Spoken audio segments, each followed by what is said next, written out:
Hey guys, it's Megan. Welcome back to the library today, and today is the last day of school. Woo! So school's out for summer, yay! But I thought that this would be a good day to do a kind of final wrap up of like what I do at the end of the school year in the library and give you guys an idea of basically how I shut down the library for the summer and get ready for next year. So I want to show you a couple things that we have done at the end of the year. The first thing that we had to do, and we have to do every year, is library inventory. So that's basically we scan every single book in the library with a scanner, and this year we figured out how to use two computers and have two computers and two scanners going at the same time. So I had library TAs do this job for me. They're my seniors who, help me in the library every day, and I have 15 of them throughout the day. So we got it done in maybe 3 days, I think it took us to do library inventory this year. The year of the pandemic 2 years ago, I actually did it all myself. I scanned every single book in this library by hand. So that wasn't the most fun.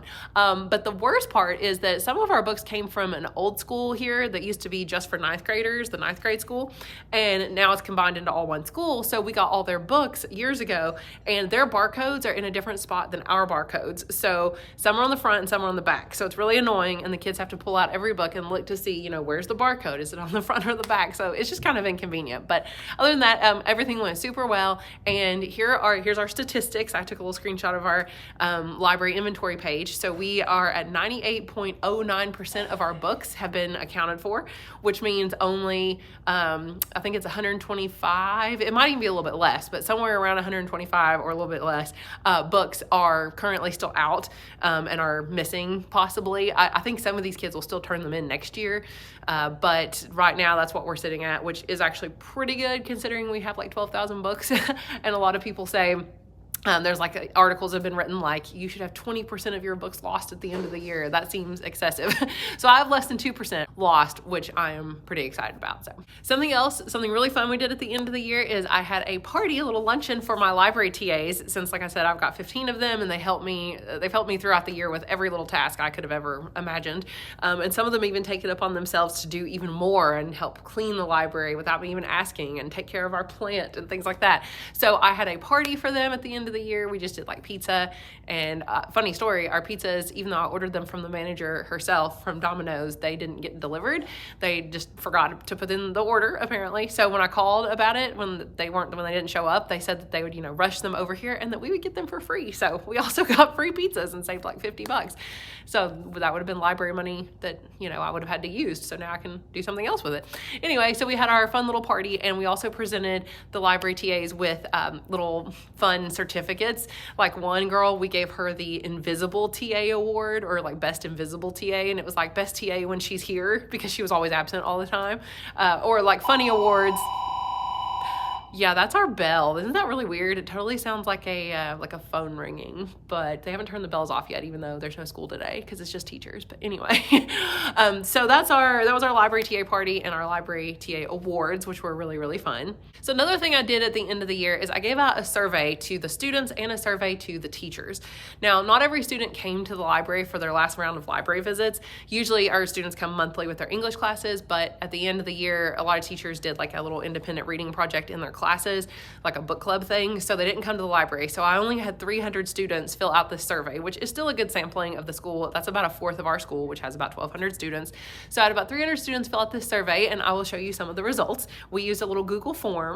So I'm looking at the results here too. I asked them this fun little question about how are you doing today? And you can see most of them were tired, but they were for the most part pretty happy, or blah.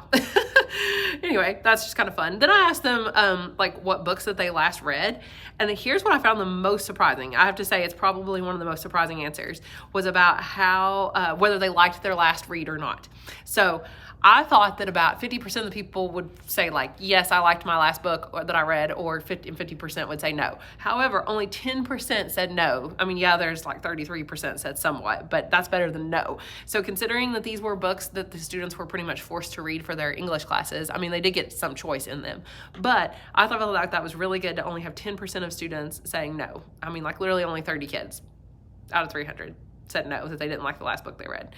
That's really super exciting to me because, you just don't see that many kids being excited about the books they're reading anymore. So these kids actually really did enjoy the last books. Here was another question I had on my survey. Just what are your favorite genres to read, and they could select as many as they liked. I have seen a huge shift in what students like to read in the last couple of years. used to, our most popular, it's technically still our most popular if you looked at how many books are checked out, but is realistic fiction. And number 2 was fantasy, and number 3 was mystery. So instead of being realistic fiction and fantasy, you can see on this survey that the most popular, barely, was horror, and then number 2 was mystery. Students are really, really into horror and mystery. And I've definitely seen this in the library. Now, a lot of them put adventure.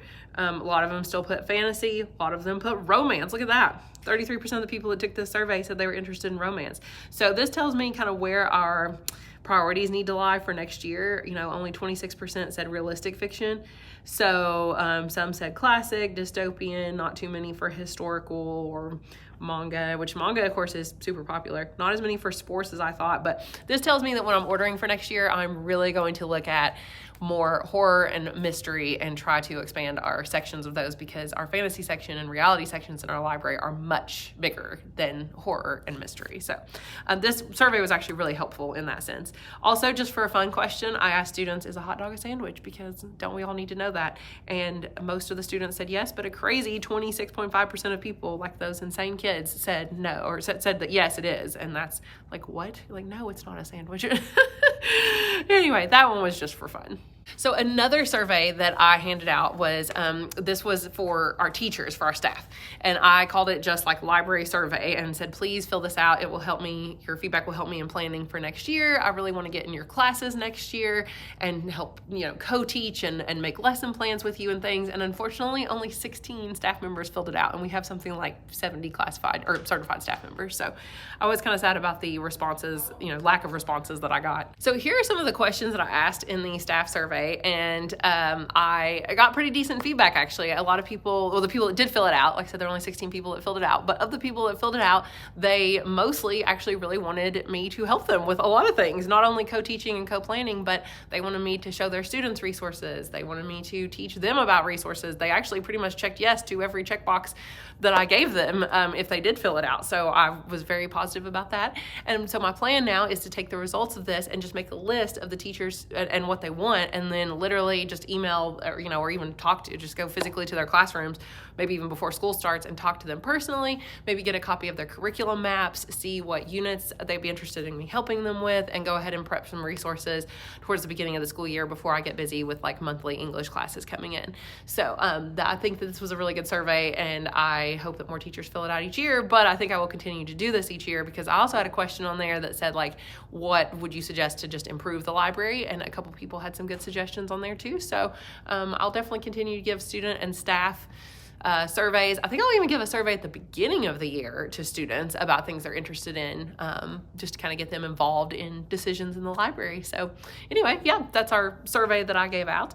So the next thing that I did, and this was actually yesterday on the last day of school that students were here, like I said, today's closing day for staff, but yesterday I did my annual report to our principal and to our site-based council. So I do an annual report. That's one of the things that's literally in my job description, and I just kind of used the template that the old librarian had that when she worked here.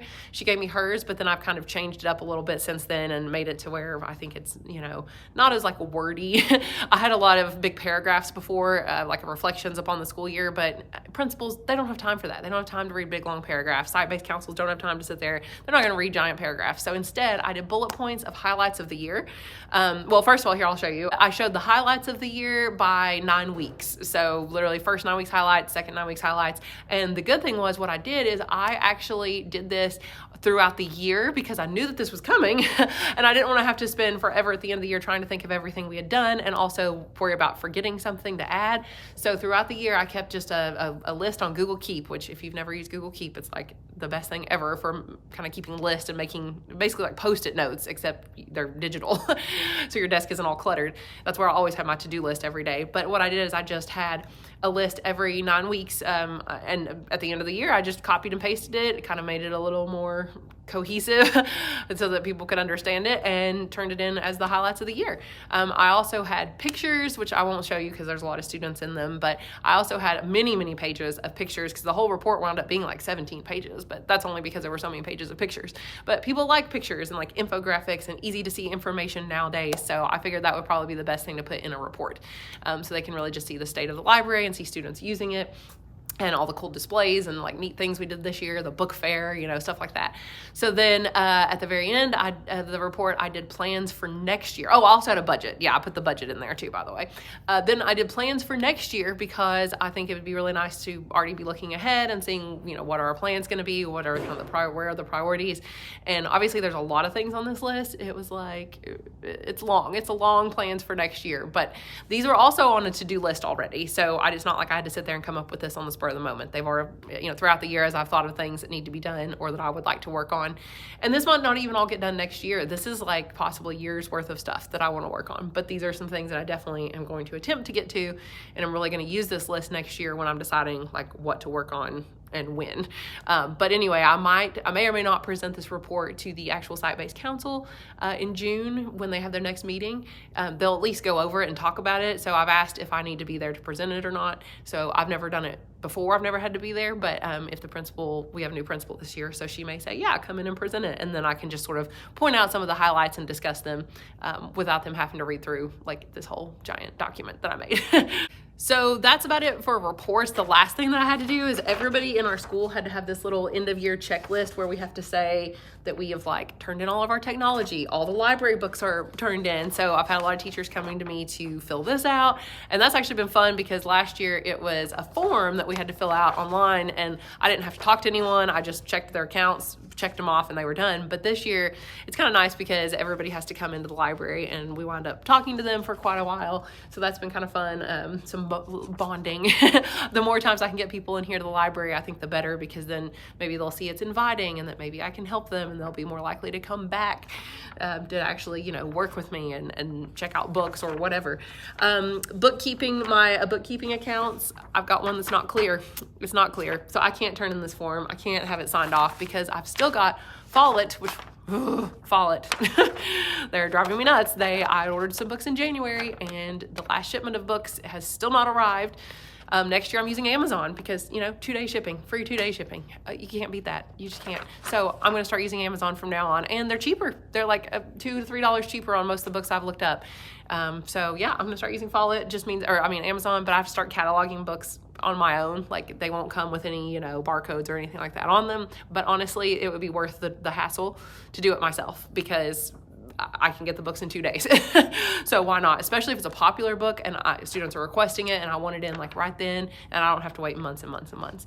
Anyway, long story short then is I'm waiting on Follett, which means I cannot get signed off from my bookkeeper. So can't quite turn this in yet. But anyway, I've signed a bunch of other people's ones of these and I'm working on mine. So that's really about it for closing down the library. I also today moved everything off the circulation desk, cleared it off because it needs to be totally clear. Well, and so does this. That's why this is all clear back here because they're just going to dust off clean off every surface that they can find over the summer.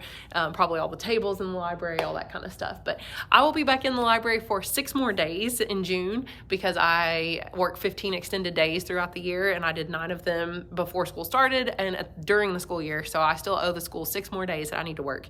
Some of those I can probably work from home because some of the stuff I need to do is electronic, obviously, and on my computer and stuff. But some of the stuff really does involve needing to be here to get some stuff done. But I'm really excited because this will be the first year that I've been here that I feel like I am truly prepared for the next school year, because with all the pandemic stuff, I never really got to shut down the library the first year.